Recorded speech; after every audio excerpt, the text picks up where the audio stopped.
time to call for desperate measures. No? Kasi nga, tulad ng nangyari, no? Tulad ng nangyari sa recent weeks, medyo nabugbog yung administration, no? With the attacks against them because of itong flood control projects nga, di ba? Umpisa nga nito, di ba, ang nabubugbog yung Duterte camp, di ba? Itong confidential fund. And ngayon, nakabawi yung Duterte camp, nabugbog itong administration. And ngayon, itong si Boying Rimulya naman yung pambawi nila. Sabi nga ng ibang mag-observers, Professor Belino, sir, na naglabas pa ng shortlist ang Judicial and Bar Council para nahandpick lang ito si Ombudsman Rimulya. Wala na talaga. Kasi yung mismong shortlist mismo, questionable na eh. Bakit siya nakasama doon sa shortlist? Kung titignan nyo, more than 30 plus yung applicants dito. No? May isang ako na classmate ko pa sa college of law na maganda din yung track record. Pero hindi niya siya nakasama sa shortlist. So yung tanong natin, bakit unang-unang nakasama sa shortlist? So yun yung unang tanong natin dito sa JPC. Siya ba yung pinaka-qualified? Siya ba yung pinaka-malinis? Siya ba yung pinaka-may integrity? Bakit siya nakasama doon? So of the 30, anong lamang ni Boying Rimulya doon sa other 30 na applicant, di ba? So yun doon pa lang mismo mag-question ka na anong nangyari dito sa JPC, bakit nakasama siya dito sa shortlist. Yan, Prof. si Katropag Jobet. Prof, good morning po. Morning. Prof, ano po ba yung mga possibilities na merong weaponization sa ombudsman? Magamit po ba ito aron na persahon ang political opponents instead of tumanon lang kung unsaan kining sa justice? Yeah, actually, it is already starting. Unang-una, pwedeng magdoon na lang sila mag-focus ngayon sa sa mga Duterte, no? Hindi lang si BP Sara, di ba? Ilan ngayon yung mga Duterte na nakaupo, di ba? 5 sila na nakaupo dyan. So, doon na lang magpo-focus, di ba? So, mga kaso ng mga trillion, hindi na billion, so trillion na nawawalang mundo natin. So, paano to, no? So, ilang beses nang na-mention ito si Zaldi ko, si Martin Romualdez. So, anong mangyayari sa kanila? Kasi nga, itong ombudsman ang trabaho, ito yung prosecutor, ito yung maghahabol, no? Doon sa mga public officials na, may tiwali na may kaso Pero now, nakakampi nila, no? Although ito din naman yung sinasabi ng mga anti-Duterte na itong si Mike Teres, no? Itong outgoing, for several years, we're also protecting itong si President Digong. Parang ganun din yung sinasabi. So, panahon lang yan. So, since ngayon, si Marcos, so, we expect na po-protectan si Marcos. Pero ito mas matindi, kasi nga, grabe yung epekto itong ginawa nila, no? Itong flood control project, hindi pa kasama yung mga kalsada, hindi pa kasama yung mga public schools, hindi pa kasama itong tupan, itong ICE. So ang dami, ang laki ng utang Pero yun na ang expectation natin bali wala lahat ito ngayon, no? Kasi nga, iba ngayon yung focus ng administration, no? Siyempre, no, hindi na sila didepensa ng sarili, ibabaling na lang nila sa iba, no? Yung kasalanan. Ito naman po sa public, Prof, no? Since even ang public nagda-doubt sa check and balances, paano kaya, sa inyo po, paano kayo i-address ito ni Rimulya, yung skepticism po? Yeah, actually hindi niya yan. Sabi ko nga ibabaling na. So sabihin niya na mas importante itong mga ginawa ng mga Duterte, diba? Mas matahol din itong mga ginawa ng mga Duterte. At pwedeng possible din na lalabas yan na dahil sa mga Duterte itong nangyari ngayon. Diba? Which is actually yan na yung tema ng yan yung tono ng presidente. Diba? Na nagulat daw siya na may mga safeguards daw na tinanggal ng previous administration. So doon pa lang mismo, malalaman na natin na iba talaga yung magiging focus nitong ombudsman na to, no? Sabi nga natin, turning a blind eye dito sa mas madali sanang ma-prove Kasi yung sa CBB Sara, medyo may naman yun, may at least may lumabas ng report ng COA. Ito ngayon, di ba? Medyo matindi to. Garapalan na yung pagkanakaw dito. And yet, sasabihin niya na, hindi, mas importante itong kaso ng Vice President. So, saan natin antay dadalhin yan? So, hopefully, sa public, ang gagawin ng talaga ni Boying Rimulya, ibabalik niya ngayon, no? Na yung galit ng tao ay hindi nakafocus sa current administration but the previous administration. So yun yung magiging mission niya.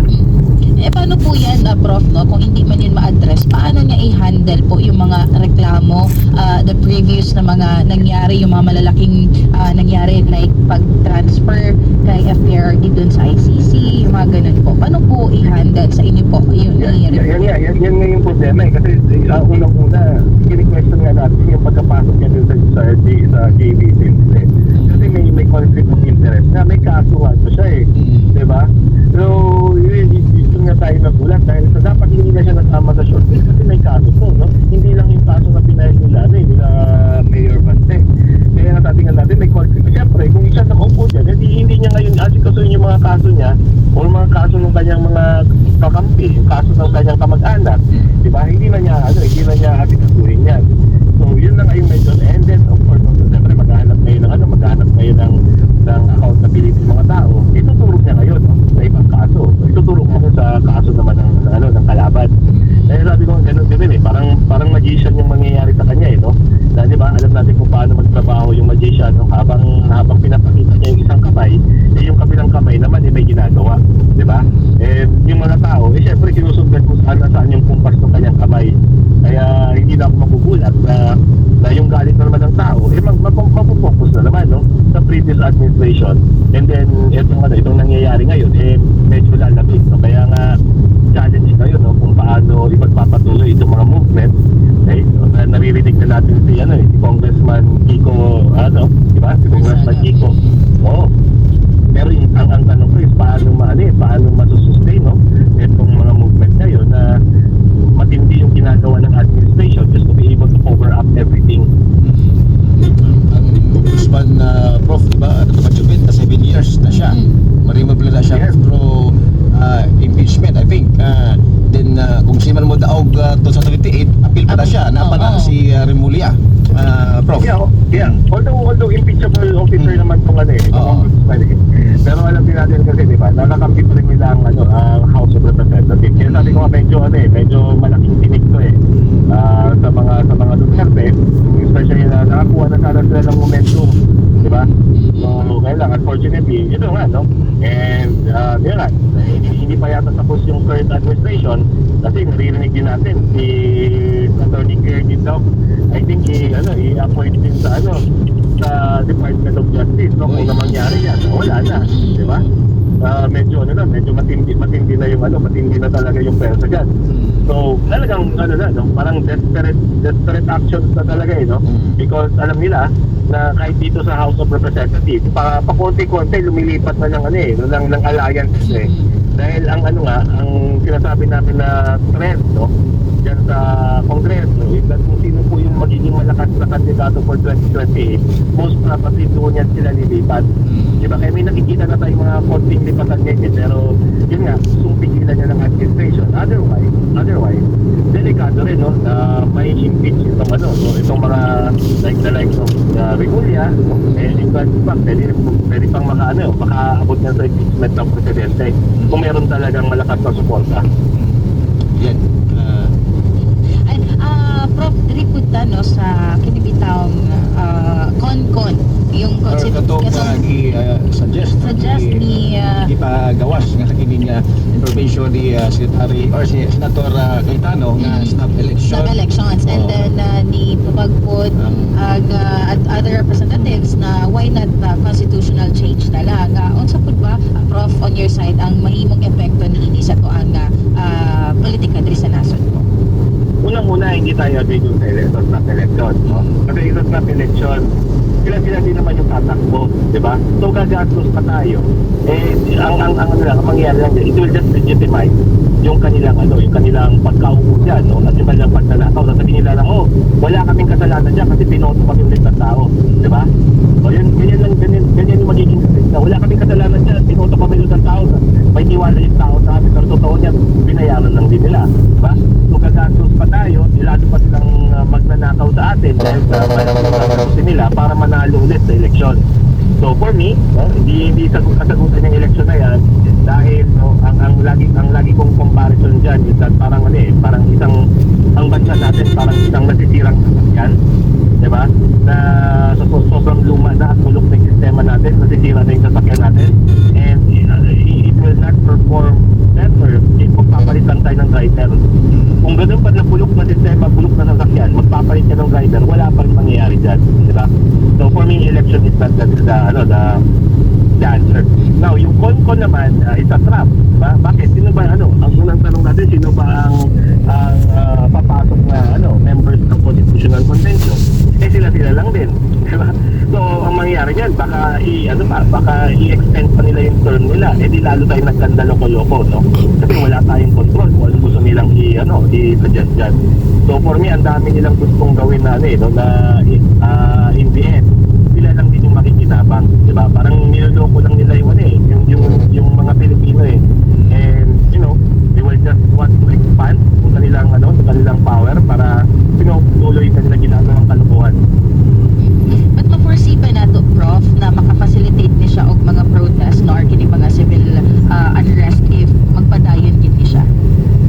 Yeah, definitely, no? Pero sabi ko nga, depende doon sa depende kung anong klaseng spark. No? Kasi right now, it seems like ang administration, yun yung iniiwasan talaga, di ba? Yun yung ginagawa nila ng paraan para hindi matuloy yung kanya mga, and in fact, nakita din natin yan during the September 21 event, di ba? Na gumastos din yung mga politiko para, kontrahin yung whatever movement was happening during that time. So, we are also expecting kung meron mang like for example, si Congressman Kiko, nananawagan, October 12 daw. Pero sa ngayon, wala tayo pa nakikitang malaking movement di ba, wala pang kumakagat. Pero tingnan natin, kung talagang mahalata ng taong bayan na pinagluloko lang tayo nitong current administration. So through this, Prof, makahatag ni siya og pressure sa administration? Yeah, sa ngayon kasi, ang momentum na sa kanila di ba? So nakakuha sila ng momentum. Kumbaga sa boxing nakakuha sila isang matinding counter. So medyo napatras yung mga kalaban. Pero yun na, tingnan natin sa mga susunod kung patuloy na magagalit itong taong bayan dahil sa ginagawa nila ngayon na parang pangluloko, pambabastod sa ating sistema. Right. Professor Bilino, sir, salamat kayo sa kinig na panahon and imong sa mga katropa karon nagpaminaw ilapit na sa Katibuc, Davao region po. Yeah, yung ating patuloy na mensahe is patuloy tayo mag-chat, maging vigilant. And then, marami pong nangyayari sa ngayon dahil sa medyo mainit yung politika. Pero kahit na gano'n kainit yung politika, we just say para at least walang mamayaring violence.